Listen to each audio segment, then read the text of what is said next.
And this is their first time matched up with Brooklyn this year. A year ago, victory at home, but couldn't secure a win on the road. And really, this is a team that expects to beat everyone when they step on the floor, but they were only able to split the series last year. And you look at how they match up. Certainly you could see them losing, but you would still expect them to come away with 2 wins. So the net starting 5. Young out there with Brook Lopez. Then it's Lance Stevenson. Then there's Ish Smith. And it's Hollis Jefferson in at the small forward. High post Lopez. And it's Smith penetrating. And Leonard with the block. And it's out of bounds. The Nets will take it the other way.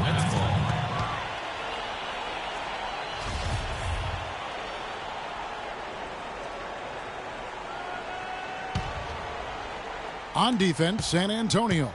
They come into this one following a loss to the Thunder.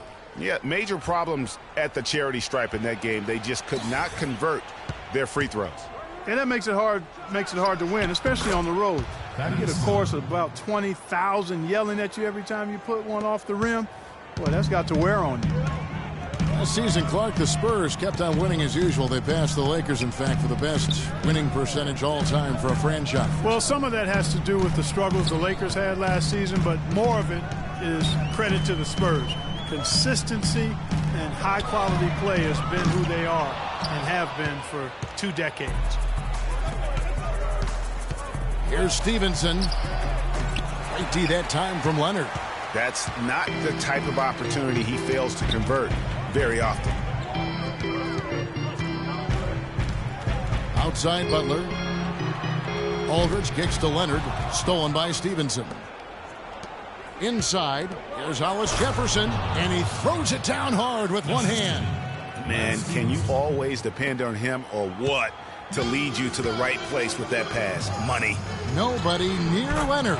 That drops, and it comes off an assist from Parker. That's just run-of-the-mill for him.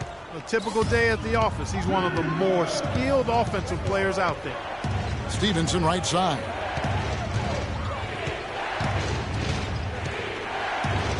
And it's Lopez at the elbow. Smith on the wing. Gets it to go from 18 feet away. Here in the first quarter with about 2 minutes gone by. Parker outside. Aldridge with a screen on Smith. Parker dishes to Aldridge. Here's Leonard. And there's the bucket. Stay with it on the offensive glass, getting it done. Leonard's got his second basket of the game. Smith kicks to Stevenson. Beyond the arc. The shot no good. And the Spurs going the other way now. Parker with it. Now Smith defending. And here in the first, approaching 3 minutes played. Parker outside. Score the basket. Nice shot after missing his first attempt. A lot of space right there to get that shot off. Not a very good job of the defender getting over the top of that screen in that particular play. Now here's Stevenson.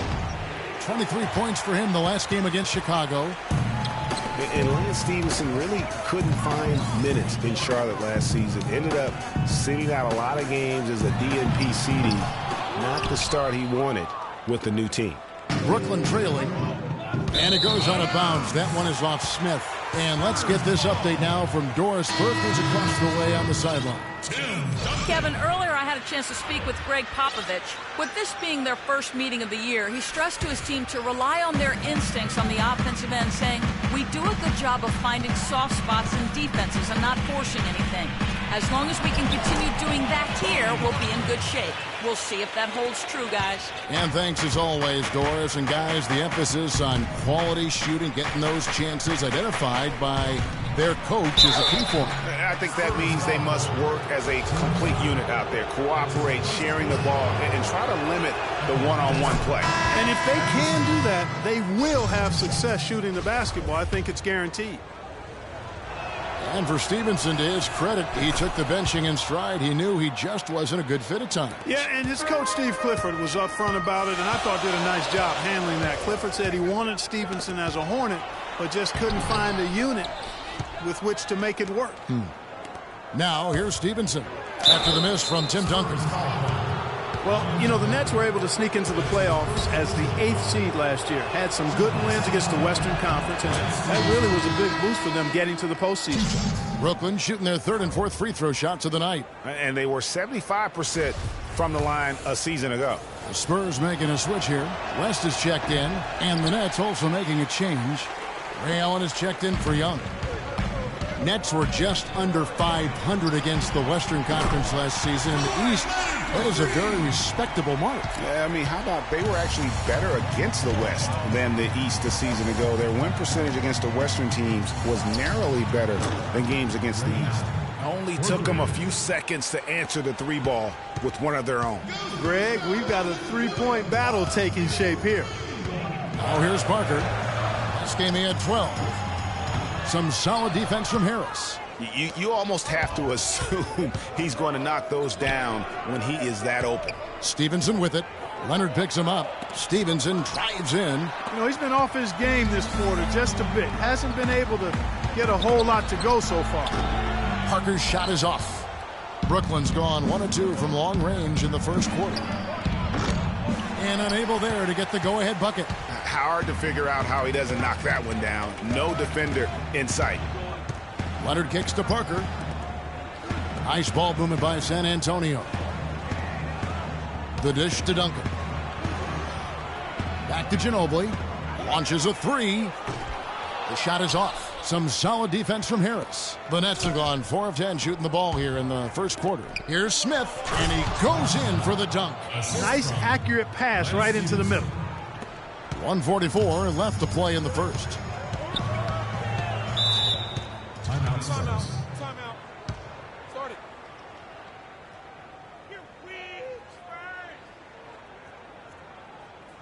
And San Antonio calls the first timeout of the game. Yeah, maybe a change of the game plan right now, looking at some different sets because of the matchups. Yeah, I agree with you because they're looking to tweak things to maybe get those matchups working in their favor.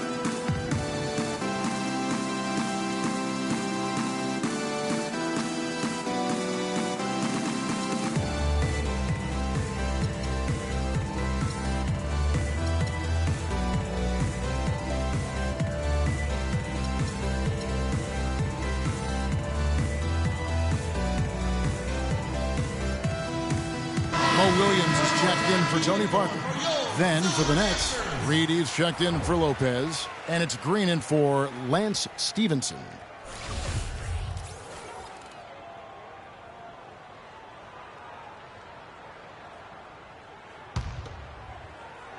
.139 left to play in the first quarter. West gets the bucket. Excellent assist there. Just led him to the perfect spot. For Brooklyn, they've gone just a shade under 50% from the field. 5 of 11. Out to Smith. All sorts of time. And good coming on the assist from Devin Harris. Smith's got his second bucket of the game to go. San Antonio's gone 2 of 5 from three-point land here in the first quarter. Well, guys, Josh Smith, an interesting case. Clark, he shot about 2 triples a game last year, yet for the last 3 seasons, his free throw percentage has been under, surprisingly, 55%. Yeah, and that's terribly troubling. I mean, his three-point percentage improved in Houston, but the free throws, really, he can do much better than that. You look at his stroke, I think it's just a matter of concentration with Josh. Here's Smith, following the basket by Tim Duncan. Back to Harris. And that one's on target from the wing. 46 seconds left to play here in the first. West a screen on Harris. Williams kicks to Duncan. Brooklyn with the rebound. Outplayed in the previous game on their schedule, losing to Chicago. Yeah, their defense got sliced and diced in that game. They just weren't closing down on perimeter shooters. Not nearly quick enough, and then they gave up their fair share of those point-blank shots on the interior as well. Something was clearly amiss for them, Greg. I mean, to let an opponent shoot that high a percentage, you got to take a real long look in the mirror after a game like that. Kicks it to Reed. Outside, Green.